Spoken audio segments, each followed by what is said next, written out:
Expected points, clean sheet odds, captaincy, and the best players to buy. This video has got all the information you need to know ahead of Game Week 33. Right,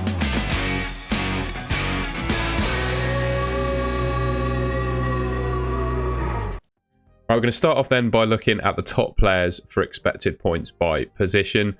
Goalkeepers first, and again, I'm going to do a 1 week view of expected points and then a 3 week forecast to try and help you understand not only who are the best players for this week, but also, of course, for the next 3. And that should, you don't want to be making transfers just for the 1 week. Well, you might be if you're free hitting in 34, but most people, if they're using a free transfer, are going to be looking a bit longer term. And I think a 1 week and then a 3 week view kind of helps with that. When you look at Game Week 33 in isolation, Raya is the top keeper. I mean, Arsenal, I think that's 3 clean sheets on the bounce he's kept. Aston Villa at home, I mean, that's a fixture they could well keep a clean sheet. And he's got 3.9 expected points. Flecken on 3.7. He's got Sheffield United at home. Probably, the best fixture you can ask for. I would ask, though, do you really think Brentford are going to keep a clean sheet in that one? I'd probably start him if I had him, but I'd still be sceptical about their chances of actually keeping a clean sheet. Ederson, who I'd ask the question as to whether I think he'd actually be back for Game Week 33. Ortega had what I thought was a pretty decent game against Crystal Palace. And the fact that Ederson was on the bench and wasn't thrust straight into the starting 11 makes me think that Pep still has a decision to make on who his #1 goalkeeper is. Whenever I've seen Ortega play, he's basically matched the level, if not been better at shot stopping at least than Ederson. So yeah, I would probably avoid both of them just because I wouldn't be 100% sure which one will start. And I'd say it's the same with Kelleher now. Alisson's return is inching closer and closer. I saw an article this week saying they would return in Game Week 33, and obviously that's the next game week. So this Game Week 32, the Man United game's going on just as I'm recording this video. It might well be Kelleher's last game in goal for Liverpool. Crystal Palace at home, of course, is a nice fixture, but I've got to think Alisson will be back.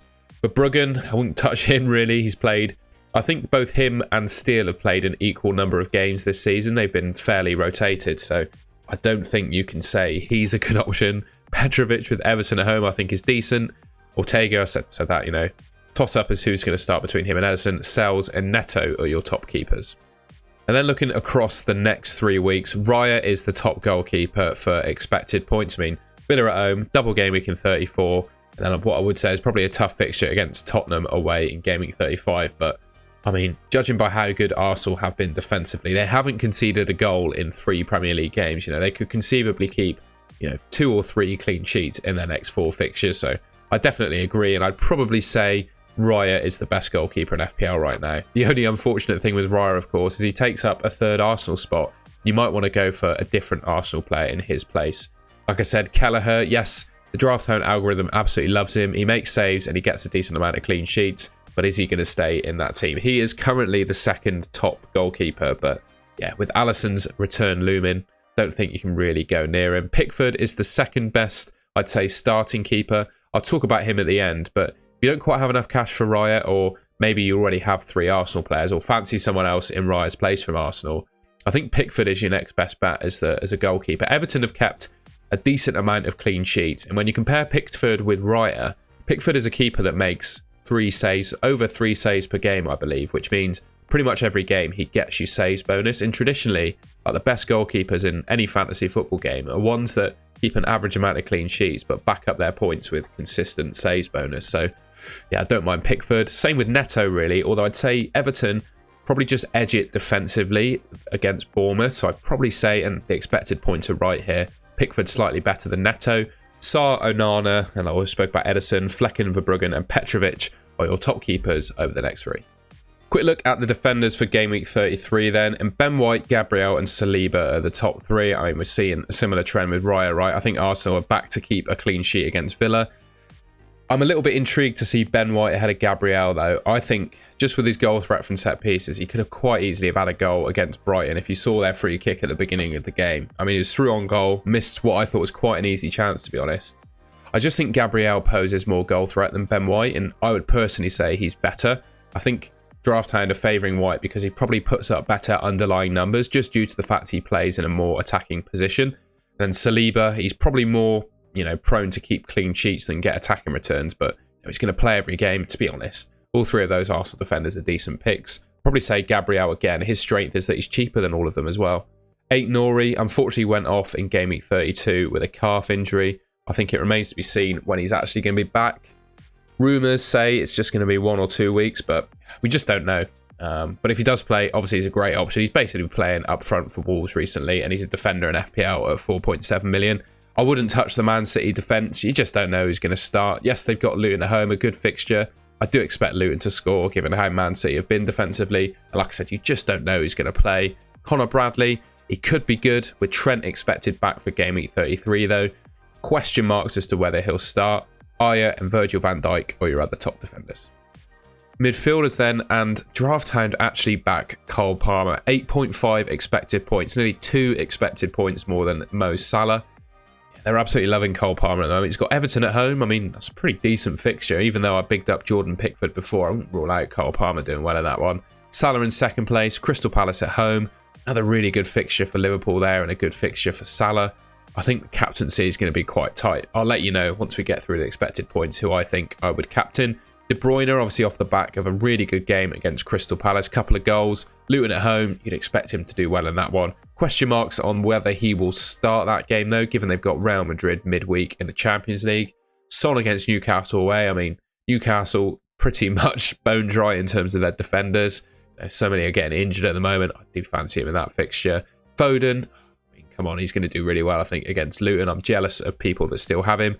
Odegaard and Havertz. I'll talk about Havertz later on in the video. He's in exceptional form at the moment. He's over 1 million less than Odegaard, and I'd say he's probably a little bit better of an asset. Just the sheer form he's in and the fact he's playing number 9. Odegaard playing a little bit deeper than he was last season. I think I'm a little bit put off him as a good FPL asset this year, but he's still up there for expected points. And then you see, I guess, the other 2 Liverpool midfielders that I would pick in Luis Diaz and McAllister. Over the next 3, it's not too dissimilar to what we've just seen. Cole Palmer is leading the way, which is quite surprising. Draft Time just absolutely back him to the hill by the looks of it. He's got over 7 expected points more than Salah over the next 3 weeks.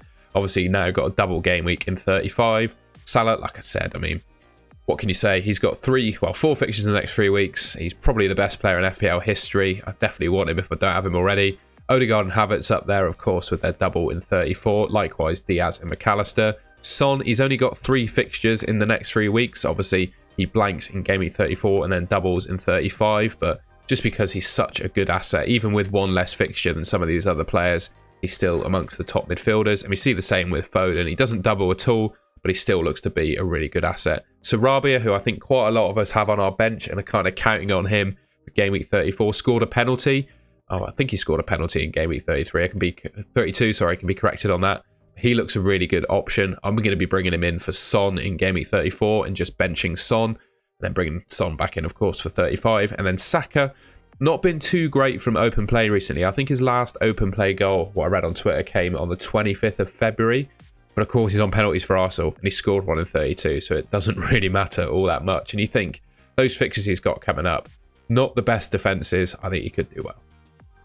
All right, then on to the forwards. Quick whiz through these. Haaland is top against Luton at home. I mean, what can you say? Haaland against Luton at home. I think the last time he played Luton, he scored 5 goals in a single game. So I think that bodes well for him in game week 33. Isak, I always say with Isak, yes, he's a great option, but I think he's as likely to come away with an injury as he is a 10-point haul. I would always say I just think I prefer Solanke over the next few weeks. I don't think the fixtures, there's too much difference in the fixtures. Solanke, of course, with a double in 34. He's now for 90 minutes, has a much better injury record than Isak, and he takes penalties as well. So I would probably say I'd favour Solanke. Nicholas Jackson, I think, is going to be a factor from game week 35 onwards. Chelsea due to have a couple of double game weeks in that period of time. Seems to be playing every game for Chelsea and looking relatively dangerous, so he could be a good option. Darwin Núñez, of course, starting every game for Liverpool. Doubles in 34. I really like him as an option, but he's got, of course, got Crystal Palace at home in 33. Fofana, Semenyo, Muniz and Tony are your other top forwards. Quick look over the next 3 weeks. Interesting to see Haaland still the number 1. Even though he's only got 3 fixtures, he still tops any other forward. I would probably put Watkins a little bit higher on this list, although we'll talk about Watkins a bit later on. Solanke is second top. Draft Hound and FPL Review, to be fair, I've had a quick look at the FPL Review stats and both suggest that Solanke is going to be better over the next few weeks than Darwin is. I think just due to the fact he's nailed for more minutes and takes penalties. I think having penalties just gives you an option to score in any game, doesn't it? Which, of course, Darwin Núñez won't have. Nicholas Jackson with his double and 35 is up there. Interesting, though, to see him ahead of Darwin Núñez. Not sure I agree with that, but let me know in the comments what you think. See Semenyo up there as well. Obviously, seems relatively nailed for Bournemouth. Even if he doesn't start, he comes off the bench and looks dangerous. And he's only 4.5 million. If you're looking for a cheaper option than Solanke, then he might be your man. Isak, Mateta, Watkins, Fofana and Muniz are your other top forwards for the next 3. All right, quick look then at the clean sheet odds for 33. We got Man City top, 60% likely to keep a clean sheet against Luton. That's what the Draft Hound numbers say. I'm scratching my head because I don't think I agree with that. Luton seem to be able to score against pretty much anyone. And I think they could well score against Man City. But I'd say when you compare teams to other fixtures, it probably makes sense that Man City are top. Not sure I'd say they're more likely than not to keep a clean sheet though. They've got Arsenal and Liverpool 50%, so 50-50. Brentford 45, Chelsea 38, and then every other team is below 30%. Usually when looking at clean sheet odds, I would want to avoid any defenders with below 30%, or well, what I should say, you might not be able to avoid them. Any defenders under 30%, I wouldn't expect a clean sheet from, basically. So if there's any way you can start a Man City, Arsenal, Liverpool, Brentford, or Chelsea defender this week, I think you should. All right, quick look at captaincy. We already saw the Draft Hound numbers. They have Cole Palmer leading the way by quite some margin for game week 33. Haaland's 7.9 is quite close between the two, I guess, but it's still fair distance. They've got Palmer as number 1, Salah in 3rd. I don't think I would captain De Bruyne. I wouldn't even be sure he starts against Luton. Son, I don't think he's too bad against Newcastle away. But for me, I think definitely the leading 2 would be Cole Palmer and Erling Haaland. Now, I'll come to a conclusion here when we go through the FPL review stats, but you can see they favour Haaland quite a lot over anyone else based on his expected points. And, well, I've manually put in 83 minutes there. That's kind of what I expect him to get against Luton. 7.9 for him, Salah on 7.1, Foden 6.2, Tony 6.1, De Bruyne 5.4. And you can see Palmer, he's all the way, what's that, 6th place on 5.4.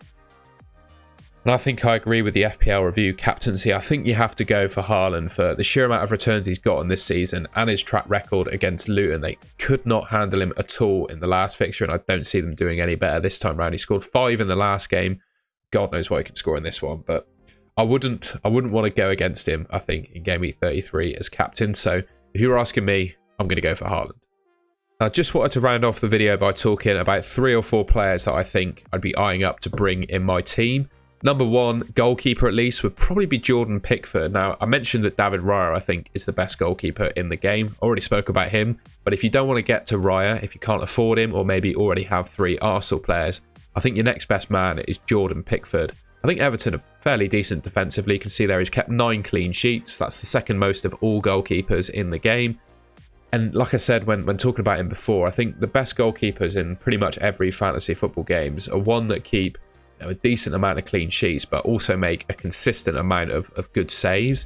And Pickford's got 94 saves across 31 starts, which is about 3 per 90, which means he gets saves bonus pretty much every game. So even if he doesn't keep a clean sheet, he can still get you points through saves bonus, which when you're talking about Raya, for example, who, like I said, is probably the best keeper in the game, he's only going to get you points for clean sheets, whereas Pickford, he'll probably get you something every game. And when you look at those fixtures coming up, Chelsea could conceivably keep a clean sheet against them. There's probably a clean sheet against Forest in 34, maybe one against Brentford, and those 3 afterward, the double, are really nice fixtures and could conceivably be clean sheets for Everton. So I think Pickford's a good keeper to bring in if you can get to him. I'll admit this isn't the most interesting pick, but couldn't really talk about him because he's not leading any of the expected points totals. But given that Richards and Lascelles, both at 3.9 million, who I imagine will be quite popular in people's teams, could have Charlie Taylor as well, but Burnley are basically relegated at this point. I wouldn't really touch him. I think Van Heck is the cheapest fit and starting defender that you'd actually want to pick in FPL. I don't think Brighton are too bad defensively. They definitely have good expected goals conceded numbers. And, if you're looking for a replacement for Lascelles or Richard, I think this is the only guy you can get. One thing I would say, I'm not predicting he's going to score in 33 or anything like that, but he's got 0 goals and 1.4 expected goals. So that says to me he's overdue a goal and, well, by the looks of it, an assist as well. So wouldn't be surprised over the next 2 or 3 fixtures to see him getting an attacking return. But yeah, I don't really have much exciting to say about him. It's just if you have Richards or Lascelles who look to be out for a little while, he's the next best thing. Next up then, I mentioned it when going through the midfielders, but I think Kai Havertz is a really nice option. Starting at the moment is the Arsenal number 9. He's got 9 attacking returns in the last 7 games. Arteta's really liking him, seems to be nailed in that Arsenal starting 11. Not necessarily playing the full 90 every game, like I say there, but playing a decent amount of minutes. You know, he's a midfielder, he's 7.3 million, playing up front for Arsenal, who have the most goals in the Premier League this season. He's in really good form. And I'd say when you compare him to Odegaard, who's playing a little bit deeper in the midfield, I think he's a better option. So if you're looking for a triple up on Arsenal, maybe not going double defence, I think Havertz is your man. Finally, I mentioned this on my buy and avoid video, but yes, we've got a lot of double game weeks coming up for some players, but I think Ollie Watkins has kind of been forgotten about. He's still the top scoring player in the game in terms of points. I'd say he's now a differential. Most engaged managers that have played their wild card or looking to target the double no longer have Ollie Watkins in their team. And I'd make an argument, I know I've not got him myself, but I could definitely make an argument that you could hedge against the players with double game weeks and just pick Ollie Watkins, who has a single. You know, in Game Week 34, he's got Bournemouth, which is a pretty good fixture. In Game Week 37, he's got Liverpool, who I would say are not the most solid defensively, and particularly with the way that Ollie Watkins plays on the shoulder of the last defender, running in behind, etc. He could do well against Liverpool. And I'd say it's a genuine case that he could do better than some of these double game week players. With the record he's got this season, if you want to be a bit differential, I think he's a good option. Look at that, 33 attacking returns in 31 starts, more than 1 a game. Unfortunately, he's about to play Arsenal in 33, which is the only fixture I'd be worried about really for what he's got to come. I really like him as an option, particularly if you're looking to go a bit different. All right, and that's the end of the video. I hope you enjoyed that. Quite a lot to go through there in terms of expected points, etc. I'll put a caveat in, I am recording this video before the games on Sunday are fully finished. I've just got too busy an afternoon to wait around until they finish to get this video recorded. So if anything does change, I'm going to caveat it by saying, yeah, I'm recording this ahead of the Man United game finishing and all the other games happening. So if anyone gets injured, fair enough, I'll take the hit on that one. But if you enjoyed the video and found it useful, I'd really appreciate it if you could leave me a like rating. You can subscribe to the Goal on a Goal channel to see more from me. It should be just there. And I'll catch you in the next one. See you later.